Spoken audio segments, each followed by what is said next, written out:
So you've probably heard this at least 10 times this past week, but Resident Evil is one of my favorite game series of all time, and the remake of the second game was one of my most anticipated games for this year.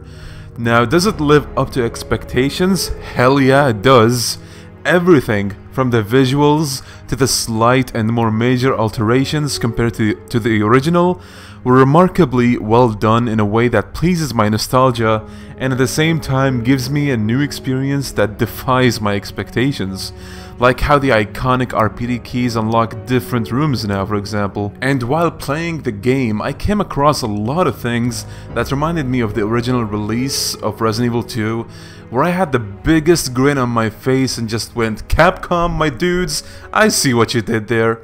And as if that wasn't amazing enough, there are also callbacks to the infamous Resident Evil 1.5, which I and a lot of other fans had a lot of love for despite the game not seeing the light of day. Now, without further ado, here are 10 of those things that made me appreciate the effort put into the remake. Number 1. A touch of 1.5 in the soundtrack. So, I don't think this is just my imagination, but there is one place where I heard a soundtrack resembling a very iconic one from 1.5. I've been trying to look for the soundtrack name in the remake, but I still have not found it. So if you know the name, please do let me know in the comments.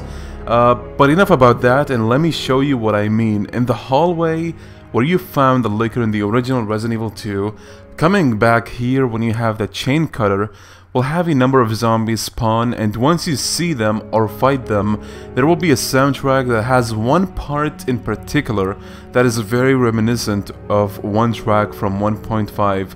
Have a listen.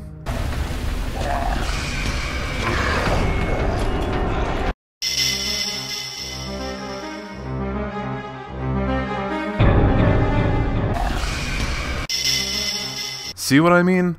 Whether or not this was intentional is unknown to me, but I think we still can't deny that the resemblance is kind of uncanny, and I love it. Number 2. The LICKER'S introduction in Scenario B.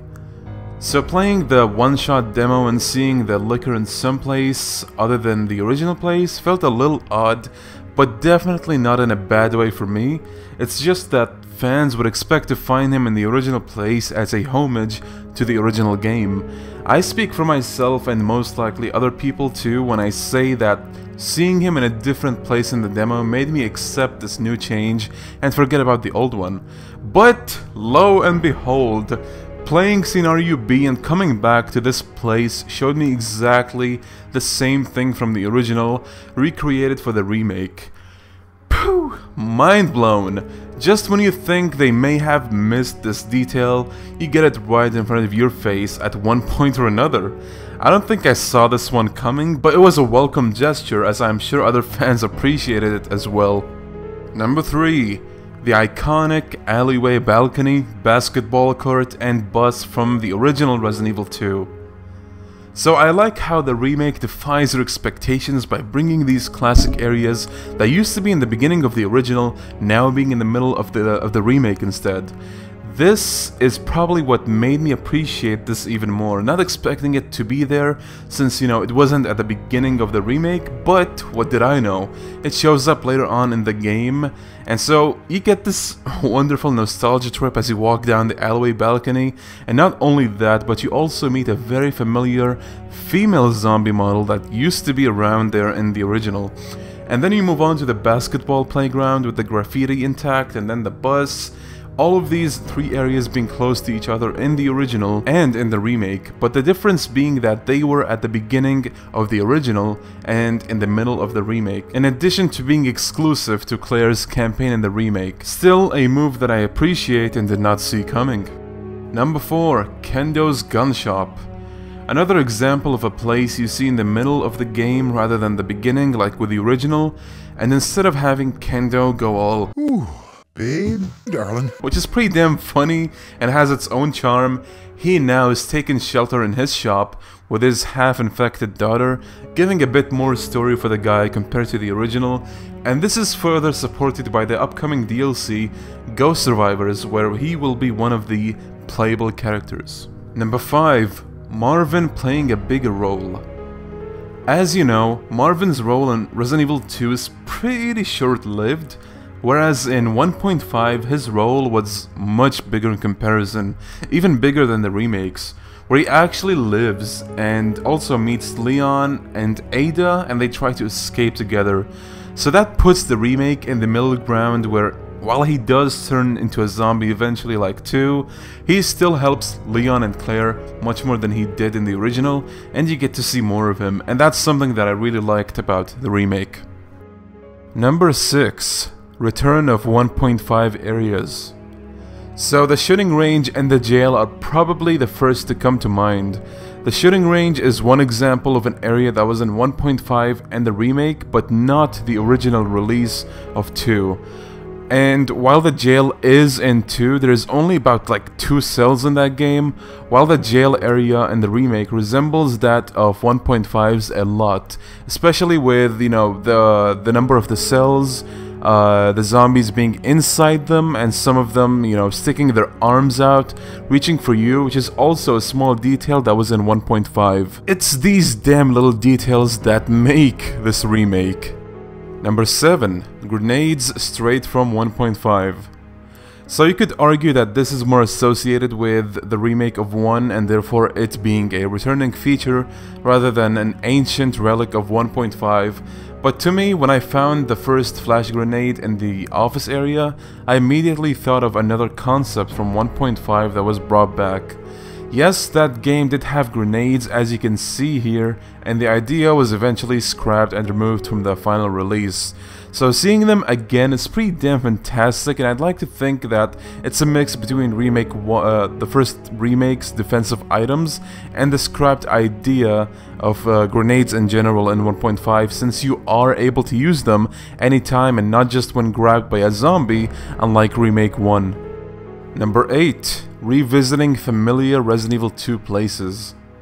So this one is relatively general, but when I was on my first playthrough, I found myself going left and right from this place to that place, and kind of looking for close recreations of places that are also in the original. And for some reason, the most notable one to me that just made me stop and grin at how recognizable the place was after turning on the power in the basement and then going up the stairs to see this hallway. The mixture of new layout with old brought these pleasant little surprises that made me enjoy going through the redesigns they made for this, as I kept recognizing similar or, you know, almost identical older rooms.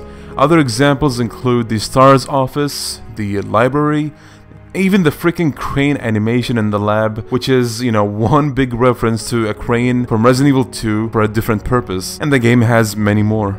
Number 9. The RPD diorama. Another interesting little thing I found that reminded me of 1.5 is this RPD diorama in the underground office. Now, the one in 1.5, which is in Iron's office in that game, who, surprise surprise, was originally planned to be a good guy, is pretty different. And I'm sure that, I'm not sure of what it is, but if I had to hazard a guess, I think it's of Raccoon City.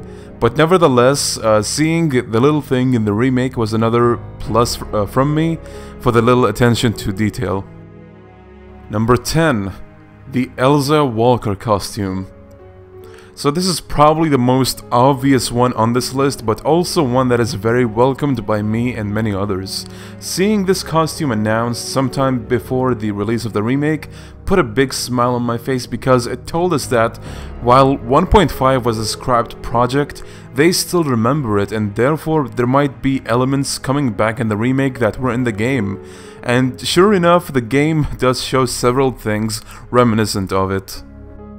Alright, so I'm sorry I lied, but this game has too many good fucking things going for it, so here's an 11th favorite nudge. Number 11.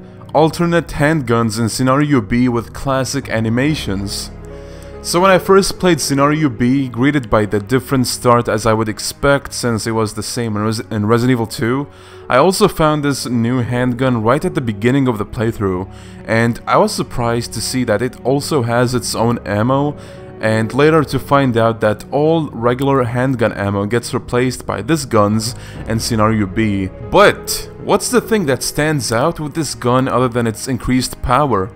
The classic one-handed animation, of course. For Leon, that is. For Claire, she gets a revolver similar to the one she got in the original, and the animation is also similar to the source material. The way you obtain these in the remake caught me a bit off guard, as they're pretty much mandatory compared to the original, where you had to first trigger Zombie Brad, get the key from him, switch to another costume for Leon, or just obtain the revolver for Claire. Not that I mind, the fact that this is still in is something that I can appreciate. At the end of this video, I'd like to say that a video like this is the least I could do to a game I've been looking forward to for quite a bit of time, especially when it exceeded my expectations. These are just some of many little details in the game that I appreciate and recognize as a fan of 1.5 and the original release, like many out there, and I still think it's a shame that 1.5 never really saw the light of day, but that's beating a dead horse by now, and in the end, we got the final version of Resident Evil 2, which the remake is now based on, and I think I'm alright with that timeline. What are your favorite details or references that you noticed while you played? Are they on this list? Are they not? Then go ahead and comment about your favorites. Thanks for watching the video, and I'll see you guys next time. Peace!